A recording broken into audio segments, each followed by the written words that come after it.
Hello everyone, आप सभी का फिर से स्वागत है। ये टेस्ट संख्या 13 है। इस टेस्ट सीरीज में 50 प्रश्नों को कवर किया गया है, जो कि एग्जाम के पॉइंट ऑफ व्यू से बहुत ही महत्वपूर्ण प्रश्नों का यह संग्रह है। इसका PDF Telegram channel Telegram quiz group में मिल जाएगा। वीडियो के डिस्क्रिप्शन बॉक्स में उसका लिंक है, आप ज्वाइन कर सकते हैं। तो चलिए स्टार्ट करते हैं। पहला प्रश्न, विद्युत उपकरणों में प्रयुक्त फ्यूज तार किससे बने होते हैं? विद्युत उपकरण में जो फ्यूज तार का प्रयोग होता है, ये किससे बने होते हैं? सही आंसर है सीसा और टीन की मिश्र धातु से, ऑप्शन सी। सेकंड प्रश्न है, निम्नलिखित में से कौन पृथ्वी की अनुमानित आयु को दर्शाता है? निम्नलिखित में से कौन पृथ्वी की अनुमानित आयु को दर्शाता है? यह प्रश्न बहुत बार पूछा जा चुका है, तो इसको ध्यान में रखिएगा। सही आंसर होगा 4 से 5 अरब वर्ष, यानी option C. Third number, Udaipur वन्य जीव अभ्यारण्य किस क्षेत्र में स्थित है? यहां पे आप थोड़ा कंफ्यूज हो सकते हैं, तो ध्यान में रखिएगा। उदयपुर वन्य जीव अभ्यारण्य जो है, यह बिहार राज्य में स्थित है, तो ऑप्शन बी इसका सही आंसर होगा। थर्ड नंबर है, निम्नलिखित में से किसे भारत रत्न देश के सर्वोच्च नागरिक पुरस्कार से सम्मानित नहीं किया गया था? निम्नलिखित में से भारत रत्न देश के सर्वोच्च नागरिक पुरस्कार से सम्मानित नहीं किया गया था, तो सही आंसर होगा दीनदयाल उपाध्याय को।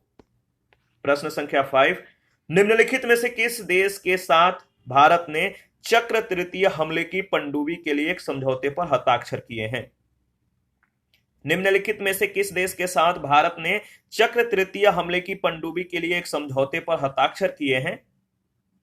सही आंसर है ऑप्शन डी, रूस।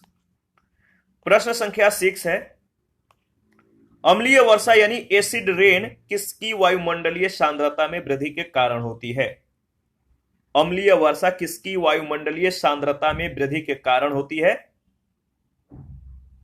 तो याद रखिएगा, सल्फर ऑक्साइड और nitrogen oxide, option B, SO और एनओ। प्रश्न संख्या 7 है, भारत के मुख्य चुनाव आयुक्त कितनी अवधि के लिए पद धारण करता है? भारत के मुख्य चुनाव आयुक्त कितनी अवधि के लिए पद धारण करता है?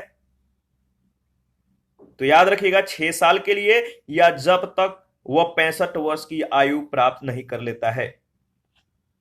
प्रश्न संख्या 8, निम्नलिखित में से किस वर्ष में प्लूटो को अपने पहले वाले ग्रह से हटा दिया गया था? प्लूटो को ग्रह के श्रेणी से कब हटाया गया था, आप बताइए। यहां से प्रश्न बहुत बार पूछे जा चुके हैं, ध्यान रखिएगा, वर्ष 2006 में। एक प्रश्न यह भी हो सकता है कि निम्नलिखित में से कौन ग्रह के श्रेणी में नहीं आता है? तो सही आंसर होगा प्लूटो। प्रश्न संख्या 9 है, सकखेड़ा का युद्ध कब लड़ा गया था? सकखेड़ा का युद्ध कब लड़ा गया था? 11 अक्टूबर 1724, ऑप्शन सी।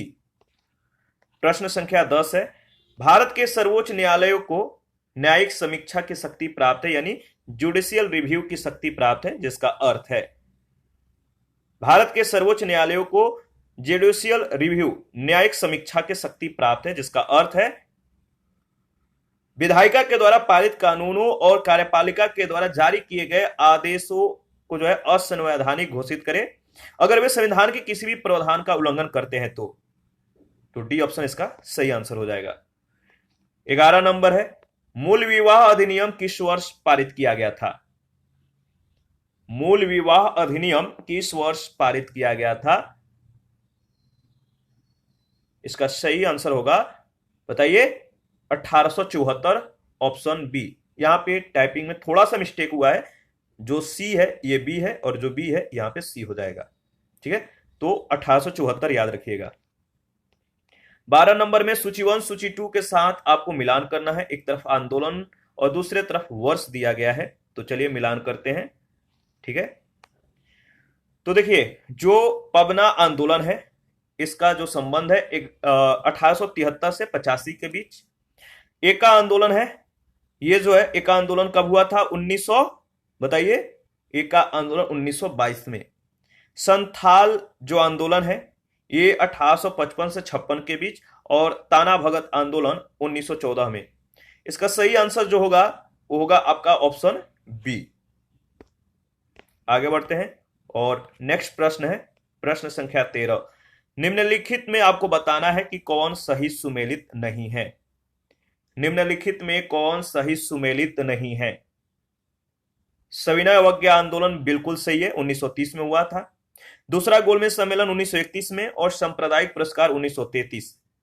भारतीय नौसेना अधिनियम जो है 1927 दिया गया है, जो कि यह सही सुमेलित नहीं है, तो ऑप्शन ए आपका करेक्ट ऑप्शन हो जाएगा। 14 नंबर है आईएनए के अधिकारियों का परीक्षण कहां पर आयोजित किया गया था? आईएनए के अधिकारियों का परीक्षण कहां पर आयोजित किया गया था?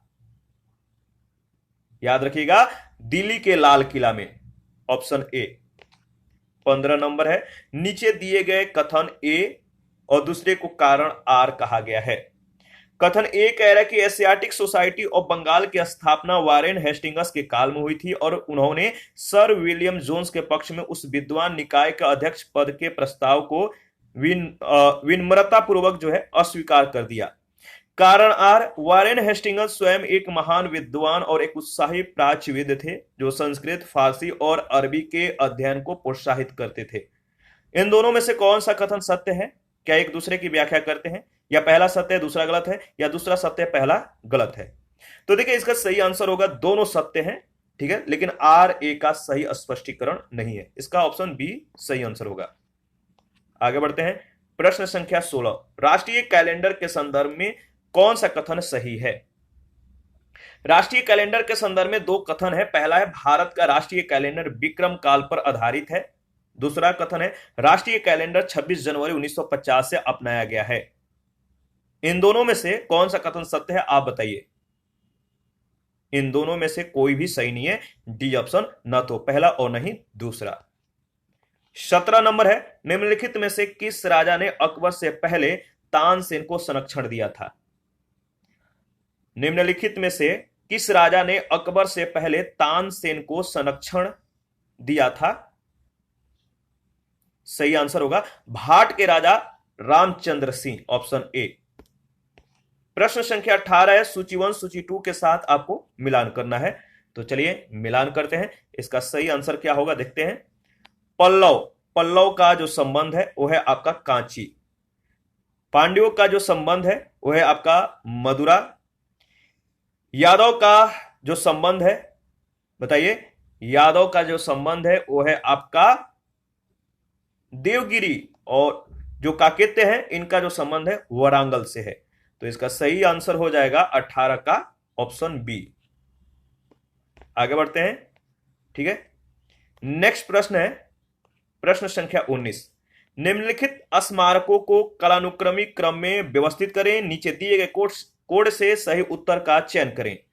तो जो स्मारक हैं इनको कालानुक्रमिक क्रम में व्यवस्थित करना है, तो बताइए इसका सही आंसर क्या होगा। चलिए इसको एडजस्ट करते हैं कालानुक्रमिक क्रम में। तो सबसे पहले आएगा अटाला मस्जिद जौनपुर, इसके बाद शेरशाह सूरी का मकबरा जो कि सासाराम में है, ठीक है। इसके बाद नेक्स्ट बताइए, इसके बाद आएगा एलुमाऊ का मकबरा दिल्ली में, और इसके बाद राबिया दुरानी का मकबरा औरंगाबाद में। तो इसका सही जो ऑप्शन होगा वो होगा ऑप्शन बी। प्रश्न संख्या 20 है मनसबदारी प्रणाली के संदर्भ में कौन सा कथन सही है? मनसबदारी प्रणाली के संदर्भ में बताइए, दो कथन दिया गया, कौन सा कथन सत्य है? पहला कथन है मनसबदारी प्रणाली अकबर के द्वारा शुरू की गई राज्य की आधिकारिक क्षमता थी। दूसरा, एक मनसबदारी वंशानुगत था। इन दोनों में से एक जो सत्य है आपको बताना है। मनसबदारी प्रणाली के संदर्भ में अगर बात करें तो पहला जो दिया गया है बिल्कुल सत्य है। मनसबदारी प्रणाली अकबर के द्वारा शुरू की गई राज्य की आधिकारिक क्षमता थी, और ये मनसबदारी जो था वंशानुगत था, जो कि गलत है, वंशानुगत नहीं था। तो ऑप्शन ए इसका केवल पहला स्टेटमेंट बिल्कुल सही है। 21 नंबर है सूची 1 सूची 2 के साथ आपको मिलान करना है। सूची 1 सूची 2 के साथ आपको मिलान करना है, मिलान करते हैं। इलाहाबाद की संधि जो है ये 1765 में हुआ था। मंगलौर की संधि जो है ये 1784 में हुआ था। सालबाई की संधि जो है ये 1782 में हुआ था, और मद्रास की संधि 1769 में। इसका जो सही आंसर होगा ऑप्शन बताइए सी। आगे बढ़ते हैं और नेक्स्ट प्रश्न है, निम्नलिखित बिंदुओं को कालानुक्रमिक क्रम में व्यवस्थित कीजिए और इनमें से सही उत्तर का चयन कीजिए। निम्नलिखित बिंदुओं को जैसे पहला है पूना पैक्ट, दूसरा गांधी इरविन समझौता, तीसरा क्रिप्स मिशन, चौथा सविनय अवज्ञा आंदोलन। इनको कालानुक्रमिक क्रम में जो है व्यवस्थित करना है। और इस तरह के इस टाइप के प्रश्न बिल्कुल पूछे जाते हैं, हर बार पूछे जाते हैं, तो आप लोग जो है याद रखिएगा। तो कालानुक्रमिक क्रम में इसको व्यवस्थित कीजिए, बताइए इसका सही आंसर क्या होगा। चलिए व्यवस्थित करते हैं।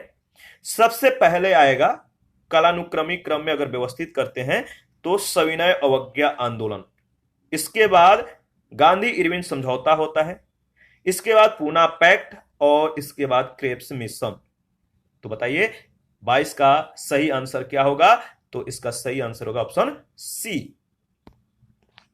23 नंबर है, प्राचीन भारत के इतिहास के संदर्भ में निम्नलिखित में से कौन बौद्ध और जैन दोनों के लिए सामान्य था। प्राचीन भारत के इतिहास के संदर्भ में अगर बात करें तो बौद्ध और जैन दोनों के लिए जो सामान्य था, बताइए।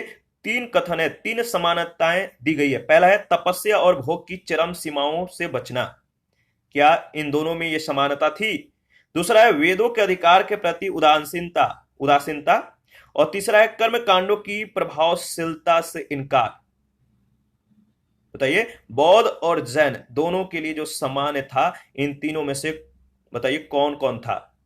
पहला दूसरा तीसरा, या दूसरा तीसरा, या पहला दूसरा। तो देखिए इसका जो सही आंसर होगा वो होगा दूसरा और तीसरा, ऑप्शन बी। केवल दूसरा और तीसरा बिल्कुल सही है, इन दोनों में समानता थी। 24 नंबर है, भगवान बुद्ध की छवि को कभी कभी भूमि स्पर्श मुद्रा नामक हाथ के इशारों से दिखाया जाता है, यह प्रतीक है, किसका प्रतीक है। भगवान बुद्ध की छवि यानी मूर्ति को कभी कभी जो है भूमि स्पर्श मुद्रा नामक हाथ के इशारों से दिखाया जाता है, यह प्रतीक किसका है। यह प्रतीक बताइए किसका है। इसका सही आंसर होगा, यह जो प्रतीक है, बुद्ध ने मारा के प्रलोभनों के बावजूद अपनी पवित्रता और शुद्धता को देखने के लिए पृथ्वी का आह्वान किया। तो यह प्रतीक किसका है, आपको समझ में आ गया। भूमि स्पर्श मुद्रा, यहां से प्रश्न बहुत बार पूछे जा चुके हैं, तो ध्यान रखिएगा। आगे बढ़ते हैं, प्रश्न संख्या नेक्स्ट जो है वह है 25 नंबर। निम्नलिखित में से कौन सा कथन जैन सिद्धांत पर लागू होता है। कौन सा कथन जो है, 3 कथन है, आपको बताने इन तीनों में से कौन सा कथन जैन सिद्धांत पर लागू होता है। पहला कथन है कर्म का नाश करने का सबसे पक्का तरीका है तपस्या करना। दूसरा कथन है हर वस्तु यहां तक कि सबसे छोटे कण में भी एक आत्मा होती है। तीसरा कथन है कर्म आत्मा का अभिशाप है और इसे समाप्त किया जाना चाहिए। जैन सिद्धांत पर जो 3 सिद्धांत दिए गए हैं, बताइए कि जैन सिद्धांत में कौन कौन से ये सिद्धांत शामिल हैं। इसका सही आंसर क्या होगा। तो देखिए इसका सही आंसर होगा 25 का डी, यानी पहला दूसरा और तीसरा, ये तीनों कथन जैन सिद्धांत के हैं।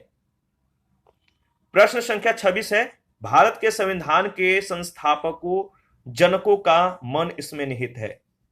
भारत के संविधान के संस्थापकों जनकों का जो मन है इसमें निहित है, किसमें निहित है।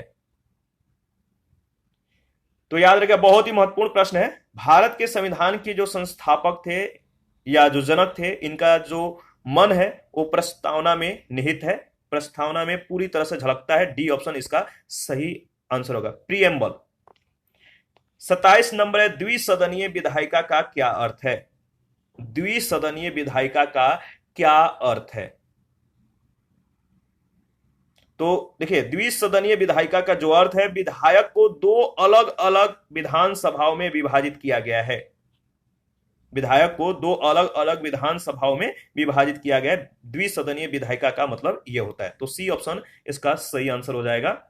28 नंबर है, भारत के संविधान की प्रस्तावना में धर्मनिरपेक्ष शब्द किस संविधान संशोधन के द्वारा जोड़ा गया। भारतीय संविधान के प्रस्तावना में धर्मनिरपेक्ष शब्द किस संविधान संशोधन के द्वारा जोड़ा गया। तो इसका सही आंसर क्या होगा। 42वां संविधान संशोधन में जो है, जो प्रियम्बल है, प्रस्तावना है, इसमें धर्मनिरपेक्ष शब्द को जोड़ा गया था। दो और शब्द थे, वो कौन कौन से शब्द थे आपको कमेंट करके बताना है। 42वें संविधान संशोधन में प्रियम्बल में 3 वर्ड जोड़े गए थे, जिसमें से पहला धर्मनिरपेक्ष शब्द, दो कौन कौन से हैं तो आपको कमेंट करके बताना है। आगे बढ़ते हैं, प्रश्न संख्या 29, राज्यसभा के सदस्यों का चुनाव किसके द्वारा किया जाता है? राज्यसभा के जो सदस्य होते हैं इनका चुनाव किसके द्वारा होता है? इनका इलेक्शन या इनको इलेक्ट कौन करते हैं? राज्यसभा के सदस्यों का जो चुनाव होता है किसके द्वारा किया जाता है? तो याद रखिएगा, विधानसभा के निर्वाचित सदस्यों के द्वारा। ऑप्शन ए इसका बिल्कुल सही आंसर है। प्रश्न संख्या 30, अल्पसंख्यकों के हितों के संरक्षण के लिए कौन सा अनुच्छेद है? अल्पसंख्यकों के हितों के संरक्षण के लिए कौन सा अनुच्छेद है? तो अनुच्छेद 29, आर्टिकल 29 में अल्पसंख्यकों के हितों के संरक्षण के बारे में चीजें दी गई हैं, तो एक बार जो है आप इसको पढ़ लीजिएगा। 31 है, निम्नलिखित में से कौन भारत के राज्य का कार्यकारी प्रमुख है? निम्नलिखित में से कौन भारत के राज्य का कार्यकारी प्रमुख होता है? इसका सही आंसर है राष्ट्रपति, द प्रेसिडेंट, बी ऑप्शन। 32, निम्नलिखित का मिलान करें सूची 1 सूची 2 के साथ। निम्नलिखित का मिलान करें सूची 1 सूची 2 के साथ। तो चलिए मिलान करते हैं। देखिए 32 का जो सही आंसर होगा आपको बताना है। अर्थव्यवस्था में कटौती, अर्थव्यवस्था में कटौती का जो संबंध है वह है आपका निर्दिष्ट राशि मांग में कमी, निर्दिष्ट राशि मांग में कमी। तो ए का 4। इसके बाद ए का 4, टोकन कट जो है, टोकन कट का जो मतलब होता है वो होता है विशिष्ट वेंटिलेट करें विशिष्ट शिकायत, यानी बी का ए। इसके बाद जो निंदा प्रस्ताव है, इसका मतलब है, निंदा प्रस्ताव का मतलब क्या होता है? निंदा प्रस्ताव यानी यदि लोकसभा में पारित मंत्रिमंडल ने इस्तीफा दिया है, निंदा प्रस्ताव का संबंध सेकंड से। पॉलिसी कट का जो संबंध है वो है आपका, बताइए, नीति की अस्वीकृति। तो इसका जो सही आंसर होगा वो ऑप्शन सी में दिया गया है, याद रखिएगा। आगे बढ़ते हैं, प्रश्न संख्या नेक्स्ट जो है वो है 33। 33 में आपको बताना है निम्नलिखित में से कौन सा भारत का पहला राज्य है जो भाषाओं के आधार पर बना है? निम्नलिखित में से कौन सा भारत का पहला राज्य है जो भाषाओं के आधार पर बना है?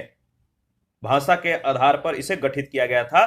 तो 33 का सही जवाब होगा Andhra Pradesh, option C. 34 number है, निम्नलिखित में से कौन एक अतिरिक्त संविधान एजेंसी है? निम्नलिखित में से कौन एक अतिरिक्त संविधान एजेंसी है? इसका सही जवाब होगा NITI Aayog, option D. 35 number, Sarkaria आयोग की सिफारिशें निम्नलिखित में से किससे संबंधित है? सरकारिया आयोग की सिफारिशें निम्नलिखित में से किससे संबंधित है? तो याद रखिएगा, केंद्र राज्य संबंध से। सरकारिया आयोग की जो सिफारिशें हैं केंद्र राज्य संबंध के बारे में है, तो डी ऑप्शन सही आंसर हो जाएगा। 36 नंबर है, सरकार का संसदीय स्वरूप सबसे पहले किस देश में लागू किया गया था? सरकार का जो संसदीय स्वरूप है सबसे पहले किस देश में लागू किया गया था? बहुत ही महत्वपूर्ण प्रश्न है, अगर जवाब मालूम है तो कमेंट कीजिए। सही आंसर होगा ग्रेट ब्रिटेन, ऑप्शन ए। आगे बढ़ते हैं, प्रश्न संख्या 37, राज्यों की परिषद में निम्नलिखित में से किसके संबंध में विशेष शक्तियां हैं? राज्यों की परिषद में निम्नलिखित में से किसके संबंध में विशेष शक्तियां हैं? तो सही आंसर हो जाएगा ऑप्शन सी, एक नई अखिल भारतीय सेवा के निर्माण की सिफारिश करने के लिए। तो राज्यों की परिषद में निम्नलिखित में से किसके संबंध में विशेष शक्ति प्राप्त है? तो नई अखिल भारतीय सेवा के निर्माण, इनकी सिफारिश करने के लिए, तो निर्माण की सिफारिश करने के लिए। तो सी ऑप्शन इसका राइट आंसर है। प्रश्न संख्या 38 है, भारत के संविधान के किस भाग में हमें नागरिकता से संबंधित प्रावधान मिलते हैं? भारत के संविधान के किस भाग में हमें नागरिकता से संबंधित प्रावधान मिलते हैं? किस भाग में नागरिकता से संबंधित प्रावधान दिए गए हैं? तो इसका सही आंसर हो जाएगा भाग सेकंड, बी ऑप्शन। प्रश्न संख्या 39 है, संसद संविधान के तहत भारत की आधिकारिक भाषा में प्रावधान को संशोधित कर सकती है। संविधान है, संविधान के तहत भारत की जो आधिकारिक भाषा है इसके प्रावधान को संशोधित कर सकती है। बताइए किस प्रकार संशोधित कर सकती है? एक साधारण बहुमत या उसके सदस्यों के द्वारा, या 2/3 बहुमत से, या 3/4 बहुमत से, या इसके सदस्यों के 1/3 का समर्थन से। तो याद रखिएगा, जो संसद है संविधान के तहत भारत की जो आधिकारिक भाषा है इसके प्रावधान को संशोधित कर सकती है एक साधारण बहुमत या उसके सदस्य के द्वारा। ऑप्शन ए बिल्कुल राइट ऑप्शन है। 40 नंबर है, संसद से बिना अनुमति के कितने दिनों की अनुपस्थिति के बाद एक एमपी अयोग्य हो जाता है? मेंबर ऑफ पार्लियामेंट अयोग्य हो जाता है। संसद के बिना अनुमति के कितने दिनों के अनुपस्थिति के बाद एक एमपी को अयोग्य जो है करार दिया जाता है? तो देखिए इसका सही आंसर होगा, बहुत महत्वपूर्ण प्रश्न है, ध्यान रखिएगा, 60 दिन। 60 दिन लगातार ये अनुपस्थित रहते हैं तो ये अयोग्य हो जाते हैं। तो बी ऑप्शन करेक्ट ऑप्शन है।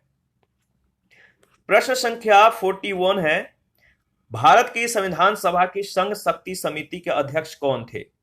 संघ शक्ति समिति के अध्यक्ष कौन थे? इसका सही आंसर हो जाएगा पंडित जवाहरलाल नेहरू। याद रखिएगा, संघ शक्ति समिति के अध्यक्ष थे पंडित जवाहरलाल नेहरू। 42 है, भारत की सर्वोच्च न्यायालय के अधिकार क्षेत्र में विस्तार करने की शक्ति किसी भी मामले में केंद्रीय शक्तियों की केंद्रीय सूची में शामिल है। भारत की सर्वोच्च न्यायालय के अधिकार क्षेत्र में विस्तार करने की शक्ति किसी भी मामले में केंद्रीय शक्तियों की केंद्रीय सूची में शामिल है। तो इसका सही आंसर हो जाएगा 42 का सी ऑप्शन, पार्लियामेंट यानी संसद, सी ऑप्शन। भारत का एक नागरिक जो राज्य के अधीन लाभ या विश्वास का कोई पद धारण करता है किसी भी विदेशी राज्य की सहमति के बिना कोई उपाधि स्वीकार नहीं कर सकता है। भारत का एक नागरिक जो राज्य के अधीन लाभ या विश्वास का कोई पद धारण करता है तो किसी भी विदेशी राज्य की सहमति के बिना कोई उपाधि स्वीकार नहीं कर सकता है। इसका सही आंसर क्या होगा? तो बताइए। तो राष्ट्रपति, डी ऑप्शन। 44 है, अंतर्राष्ट्रीय शांति और सुरक्षा। अंतर्राष्ट्रीय शांति और सुरक्षा को बढ़ावा देने के संबंधित प्रावधान भारत के संविधान के किस एक भाग के रूप में उल्लेखित है? अंतर्राष्ट्रीय शांति और सुरक्षा को बढ़ावा देने संबंधी जो प्रावधान है भारत के संविधान के किस एक भाग के रूप में इसका उल्लेख मिलता है? तो राज्य के नीति निर्देशक सिद्धांत के एक भाग के रूप में उल्लेखित है। तो इसका सही आंसर हो जाएगा राज्य के नीति निर्देशक सिद्धांत। शांति और सुरक्षा को बढ़ावा देने से संबंधित भारत के संविधान में ये जो प्रावधान है याद रखिएगा। इसके बाद 45 है, भारत के संविधान में निम्नलिखित निकायों का उल्लेख नहीं है। भारत के संविधान में निम्नलिखित निकायों का उल्लेख नहीं है। इनमें से बताइए किसका जो है उल्लेख नहीं है भारतीय संविधान में? तो सही आंसर हो जाएगा नीति आयोग का। नीति आयोग जो है यह जो है भारत के संविधान में उल्लेखित नहीं है। 46 है, किस फसल के लिए जायद फसल का मौसम सबसे उपयुक्त होता है?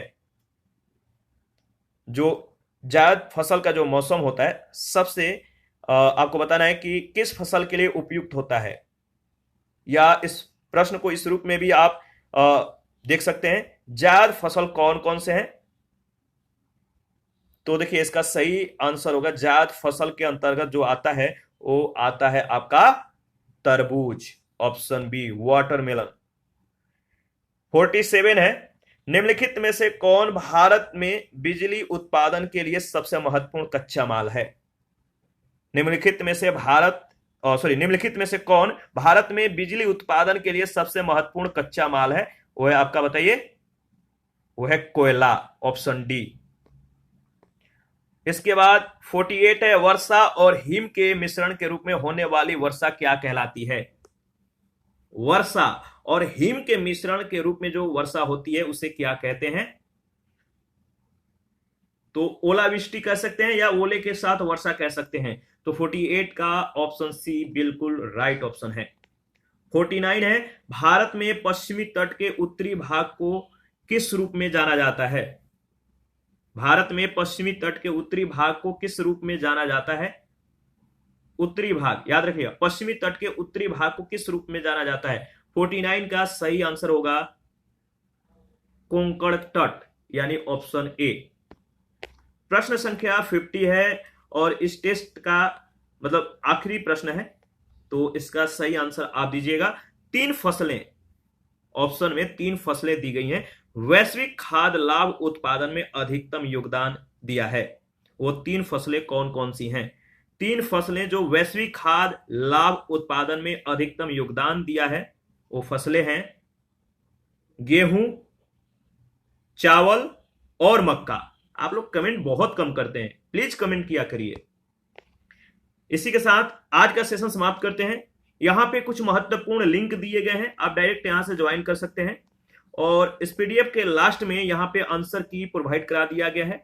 तो Telegram channel, Telegram quiz group में जाइए, वहां पे इसका पीडीएफ जो है शेयर कर दिया जाएगा। वहां से आप खुद से प्रैक्टिस कर सकते हैं ऑफलाइन में। इसके बाद वीडियो को एक बार जरूर देखिएगा, या तो पहले प्रैक्टिस कर लीजिए तब वीडियो को देखिए, या वीडियो को देखकर फिर से प्रैक्टिस कीजिए। ये बहुत महत्वपूर्ण वे हो जाएगा, अच्छा वे है। तो पहले वीडियो को एनालिसिस कीजिए, 1-2 बार देखिए, फिर प्रैक्टिस कीजिए।